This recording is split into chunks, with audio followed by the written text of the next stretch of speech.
Hello guys, welcome to the review. So we're at a key moment in this game here where black has a lot of territory on the side and in the corner and a little in the center, but white has this huge moyo at the bottom. So black has these stones right here that are trapped within the moyo, and black needs to find some way to live to be able to win this game. So in the actual game, black played this tiger's mouth, white peeped, which was a very strong move. And after black peeped here, white wisely ignored it and just cut. And then just like this, the black group was dead and the game was over. So what should black have done instead? Well, what we'll see is that these tiger's mouths, although they may seem like sort of loose moves, are actually pretty heavy a lot of times in a life or death situation like this. So what we really want to do, and this is always good to remember when you're trying to make shape, is we really want to find ways to attach to white stones and try to cause some complications. And we're willing to sacrifice some stones if it means that others can live. So, for example, what about attaching here at K3?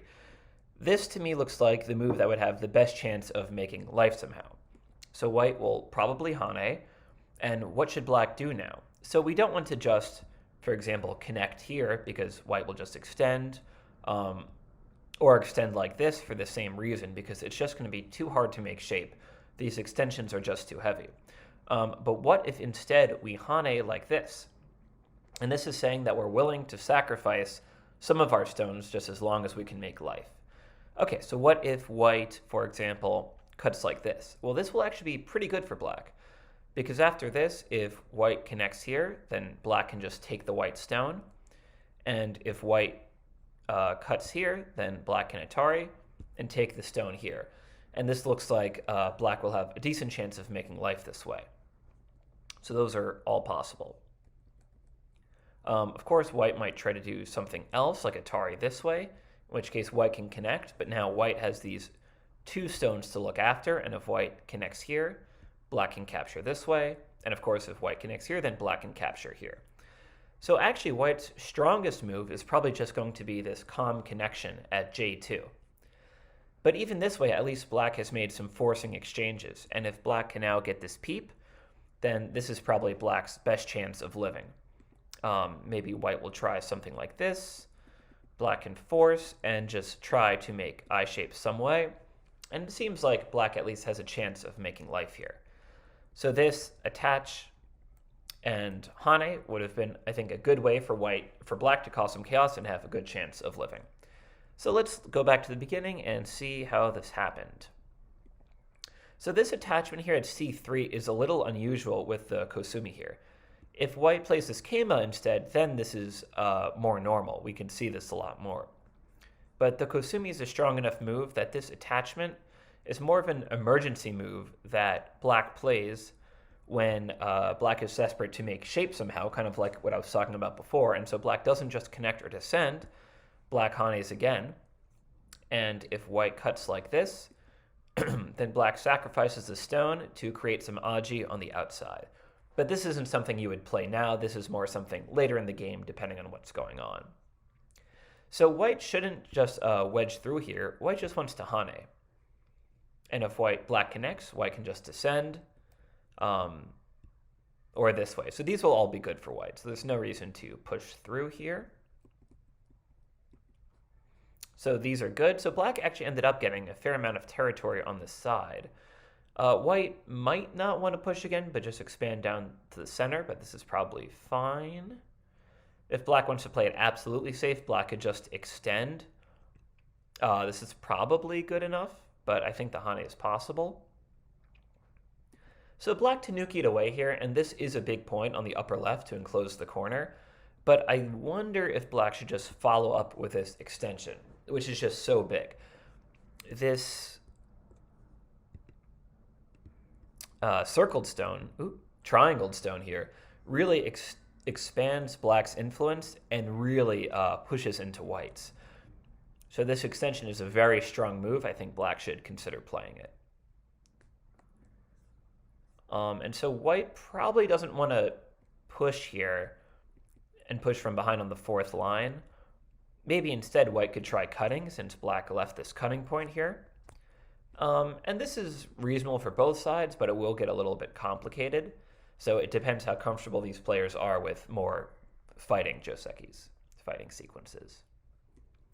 So black is happy to extend here on the fourth line.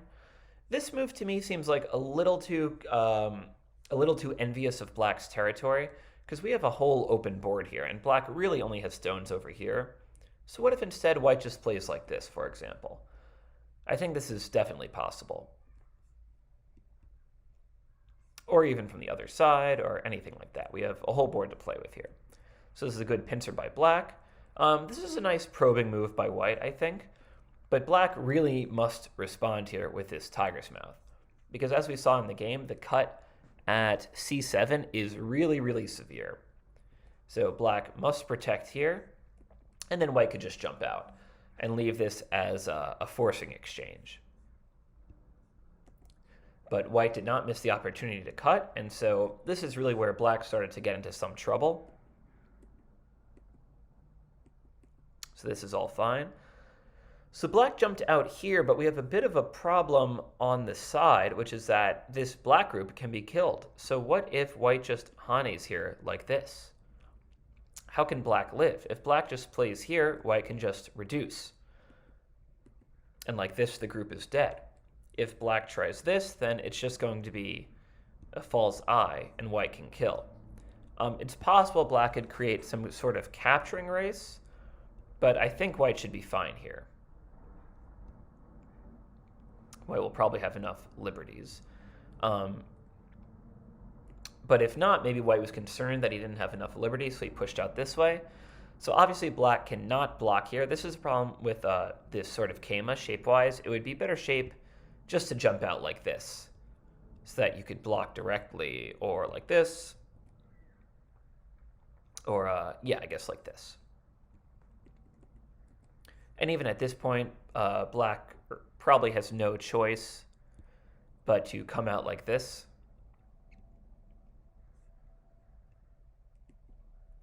So now after white takes these stones, these cornerstones are in big trouble because white is free just to capture them.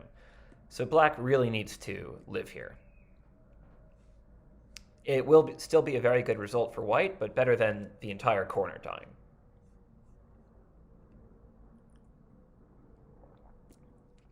But black played here. So white might just want to consider just playing this kema. I think this is a little bit better. If black pushes here, white will be happy to extend. So this R4 move, I think, is kind of ajikeshi. We would prefer just to expand down the side. And the reason is that later there might be some aji here, whatever, something to do with this peep here, for example.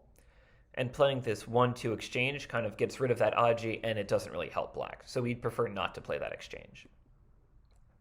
Okay, but this is a good sequence. This move is reasonable. I think it's a little bit too focused towards this center moyo, because, black can always just start to come in with something like this. So maybe instead we want to do something here like splitting the side here, for example, or poking at the corner, something like that. And so now white does. So this is a good job. This kick is good for black. It's a good way to attack these white stones. I think this cap is good. The shape is like a little rough here because there could be some bad aji here. So maybe instead we just want to jump like this. That's still a lot of pressure on the white stones. So this is good. I think black wants to hane the other way. So if white pulls back, black will be thrilled just to connect here. These stones are really, really cramped, and these 3 black stones facing towards here are really helping black get a lot of points. So black would be very happy with this. But black haneed this way. So now here's another important point, and that's kind of like what I was talking about with this sequence here. White doesn't want to extend like this because then black will just connect and end up with this huge, huge corner. So instead, white has to cut here. It's a good way of causing some chaos and trying to settle these stones. And white will probably end up sacrificing some stones so that others can live, which is fine. But this extension is just too heavy since it allows black to just seal up. So white wants to play like this and see how black handles it. Maybe black could try something like this, but there's still going to be some bad agi for black to deal with.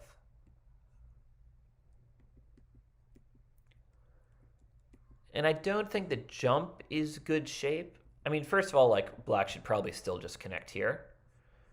But afterwards, I think white either wants to cut here still, or just hane under, or just extend. Those all seem better shape. This is a good move. So I wonder if instead black should just cut here. So if white tries to take the stone, black can play like this and now end up with like a really huge upper right area. And if white connects, then black would be, of course, happy just to extend out this way. So I think this might be a little too soft on these white stones. So white did a good job to fix cutting points here. And again, instead of this, what if we hane here? Just to lock down this huge, huge corner and put some pressure on these stones. If white plays here, we just connect. It's not a big deal because white can't cut.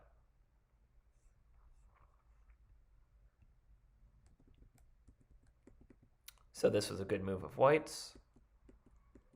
So I don't think we want to play here because white can just take the stone. So instead, I think it's time to think of a way to start reducing this area because it's just becoming way too big, especially after white got this 09 stone. So for example, I guess maybe the least aggressive move would be something like around here. We could see how white handles this. As long as white doesn't get this whole thing and this black group in the lower left lives, black might be okay because there's a lot of territory on the right side and on the upper left, although there's still some agi. Black could also try something a little bit deeper into white's moyo, like here. And first of all, if white were to play something like this, then black would be thrilled, just to jump out. And if white tries to attack, then we can play the sort of move that I was talking about before. We can attach and cut, and black should be able to live here. There's plenty of room, I think, to make two eyes. So this could be a good way. Something like that. Yeah, this extension is okay, but of course, even if black ataris, white can just play here since it's a snapback. So it might not be the most urgent point. Instead, we could play something like this. That would probably be enough for white. Or take the stone or something like that.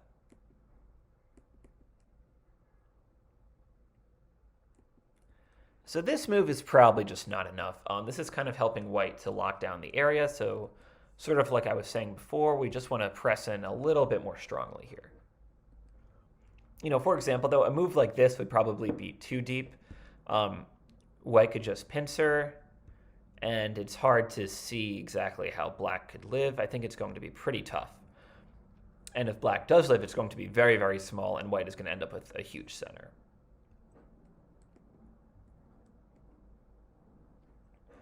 We want to be kind of careful about this double diagonal shape because there's just such a big weakness here at P10 that we need to be aware of. For example, if white were just to push into here, black would probably have to fall back here. And it's not really clear if this 011 stone is helping black that much. So instead, just something like this would be better shape if we're trying to protect the side.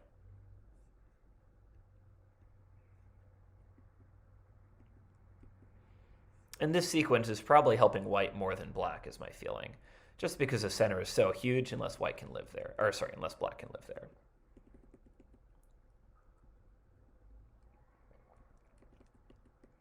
So this is really the key point here, or one of them. So in the game, black extended, but what if black just captures here? If white hanes here, then black can atari and break into white's moyo very successfully. So white would instead probably have to atari here. Black doesn't want to connect because then white will just descend, but black can just descend himself. And even if white captures, black could be very happy to fight this ko, and there's even a local ko threat connecting here. So this would be fine for black. I mean, for example, there's a very big threat here at J18, threatening to capture the 3 white stones. So I think this would be a good ko for black to fight. But after this, it becomes very hard for black to live, because now black is totally sealed in. And black probably just wants to connect here. Often in this sort of a situation, you just want to remove the aji by capturing the stone. Whereas once you extend, as we saw in the game, white then has all these forcing moves, which are very annoying. Oh yeah, which is what we saw right here. So I wonder if instead, there's sort of a ladder that we're threatening to capture white in. So I wonder if black tries to threaten white with a ladder breaker. And we're just trying to play some variation where, like, for example, we can capture white in a ladder, which would have to affect how white plays. So we could use the threat of this ladder to hopefully live on the bottom. So I think that'd be a good chance for black. But after this jump, white jumps out himself, and then it becomes very hard for black to live. And I think white wants to go the other way here. Cut into black's territory a little bit more. These moves are all fine. And so then that's how we ended up back at this point that I was talking about at the beginning of the lesson, where black, instead of just playing here, black wanted to try this attach and cut. And so after this, white just had too much territory. So I think the main takeaways here are, on the left side, this black group ended up being unsettled for a very long time. So that was pretty urgent for both players. There were a couple times where one player or the other should have tried an attach and cut, for example, or Hane, for example, here, and also here, where white should have cut instead of extending. So I think it would be helpful for both players to remember that these attaches and cuts are very good ways of making sabaki when you're under attack. And I think black needs to be a little bit more careful with his shape. For example, these stones here, this kema led to the problem that then black couldn't block because there was this weakness. So instead, black could have, for example, jumped out or something like that. And I think for white's part, white played very well, but was maybe a little bit too focused on building up this center instead of separating black's moyo up a bit himself, because black had enough points and white missed the chance to Hane here. So that's about it for this lesson. I hope that was helpful, and please let me know if you have any questions.